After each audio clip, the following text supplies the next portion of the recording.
Hello everyone, Courtney here. It's time to get serious. Not like we haven't been this whole time, but I'm gonna make something very clear in this episode to drive a strong point home and almost make it black and white. You ready for the straight talk? Welcome to episode number 56. Let's get into it.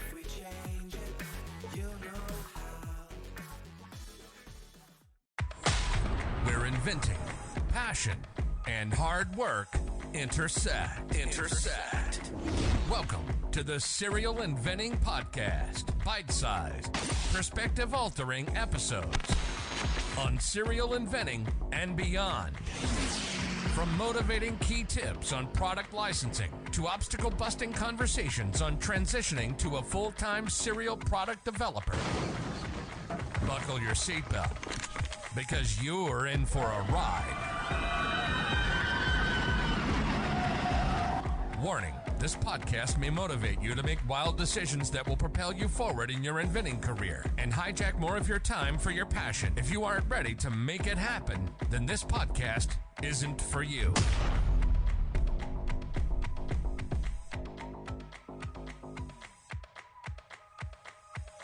When it comes to the success of my students at InventRight, I wasn't sure if there was a clear indicator of who I think would get a licensing deal in the future.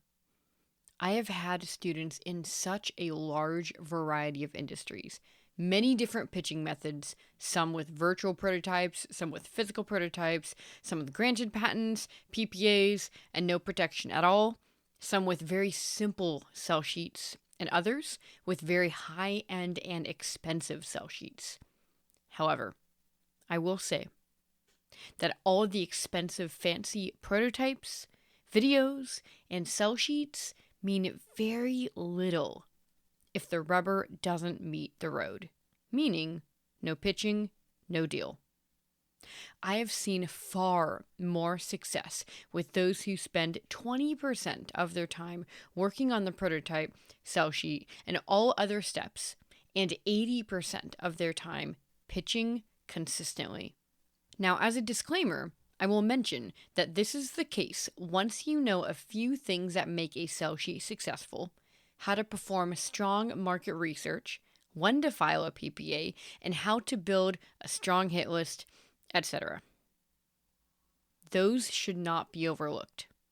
But once you know the road clearly for how to accomplish those from an expert's perspective, that should then become 20% of your focus. What gets people deals is pitching consistently. What's great about this is it's within your control fully. Did you notice that I haven't even talked about what industries are better if an idea is simple or complex, or how it is manufactured? That's because all of those I have found are still less significant than how frequently you pitch. Now, you would think that this is an obvious statement, that pitching gets you deals. However, with working with over 300 inventors, it's not. In fact, often it's very easy to assume that if one company doesn't understand the sell sheet, to then spend a month changing it. And if a company thinks it's too niche, then put it on the shelf as a dust collector. Or, if you have gotten 10 no's, that no one wants it. These are all low on data to analyze and also logical fallacies. We are looking for one single company to believe in your dream just like you do. If you change it for one company who isn't even interested in the concept, not only are you wasting time constantly changing your product to fit someone else's perception, but it also forces you to get more and more away from your vision of the product.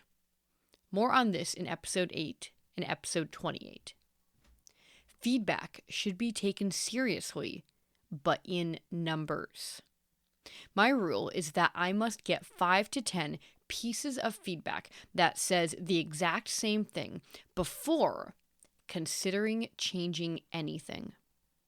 This rule reduces time wasted, helps see more of a potential industry standard or thought process, and also forces you to critically think Keep pitching and hold to the vision of your dream that is just oh so easy to sway.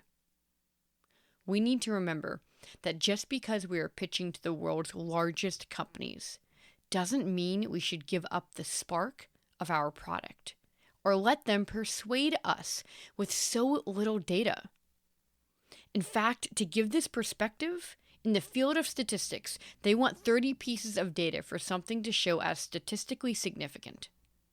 Now, we can't always wait for 30 pieces of feedback all saying the same thing, but we can use this to remember that many people have many opinions, and just because they do business a certain way doesn't mean you need to, nor is it an industry standard, and often it isn't. Being easily persuaded often is because we feel like we are below the company, lack confidence in our expertise as a beginner, or feel desperate.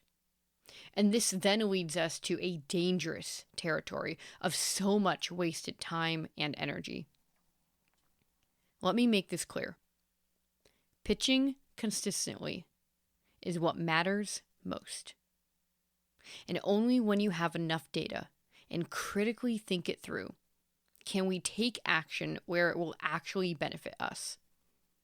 There has been less than the fingers on one hand where redoing the sell sheet after it being expertly approved, I have found made any difference at all in 8 years and thousands of products. This is why I have many podcast episodes on how to create habits that stick.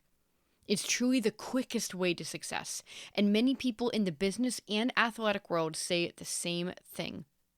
Consistency gets you forward progress in any hobby, interest, or skill.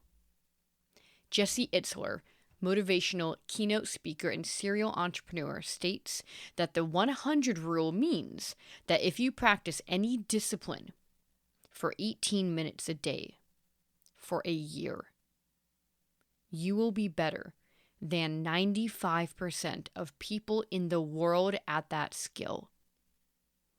That is a bit more than 1% of your time every year. If that doesn't put the 1% incremental movement tactic I talk about in episode 12 into perspective, I don't know what would. That is 109 hours of time focused on one skill.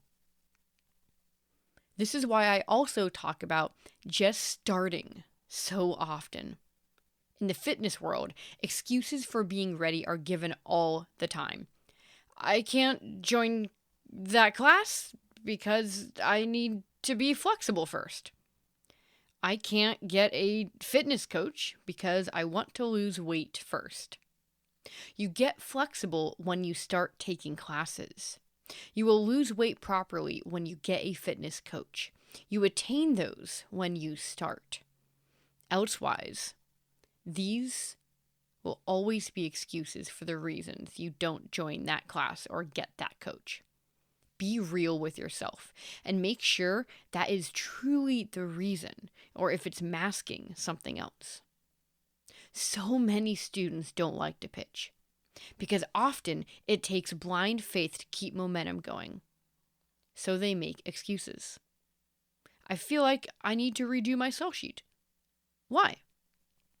Because I think companies aren't understanding it. Are you getting feedback that is leading towards that? Well, no companies are interested, so it must be that. In a coaching call, we would then dissect that and figure out why they think that and where the struggle is coming from. Without data and really critically thinking it through, these are all just wastes of time and excuses. If you do not create consistency in your pitching, you massively lower your chances of getting a licensing deal. Start with 5 minutes a day. Or, if you prefer to look at it this way, send one email to a company for a new contact or a follow-up. It doesn't matter. In fact, with my students, I recommend for those who are super busy to only open 5 companies at a time and just pitch to those and only those. And for those who have no time at all, to pitch to one company at a time via email or using LinkedIn while waiting. Like waiting for your coffee at home or in a cafe to be made, waiting to pick up your kids, waiting for dinner to cook, etc. Pitching consistency is number 1. And like I said above, you need to form that habit first so it makes its way into your life. Yes, you will get a deal much slower if you pitch to one company at a time versus 30. But you will never get a deal if you don't pitch at all. And sporadic pitching creates close to a 0 chance. Your chances of getting a deal at all is so much higher if you make it a habit. Let me make this clear. Sporadic pitching will get you almost nowhere. I see it constantly. And with that said, in efficiency fashion on this podcast, I challenge you to pitch for 5 minutes every day for 1 week. That's it. Will you accept the challenge? Thanks for tuning in and taking a few bites with me today. And remember, serial inventors don't make excuses. They make it happen. See you soon.